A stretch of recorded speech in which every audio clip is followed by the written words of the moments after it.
ఆకాశము నుండి నీవు వారి విన్నపమును ప్రార్థనను ఆలకించి వారి కార్యమును నిర్వహించుదువుగాక. 2వ దినవృత్తాంతములు 6వ అధ్యాయము 35వ వచనము.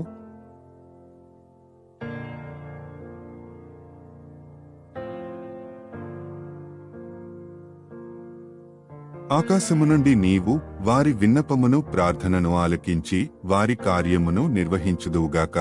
2వ దినవృత్తాంతములు 6వ అధ్యాయము 35వ వచనము.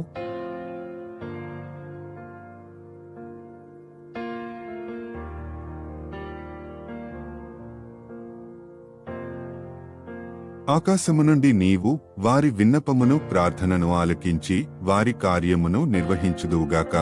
2వ దినవృత్తాంతములు 6వ అధ్యాయము 35వ వచనము.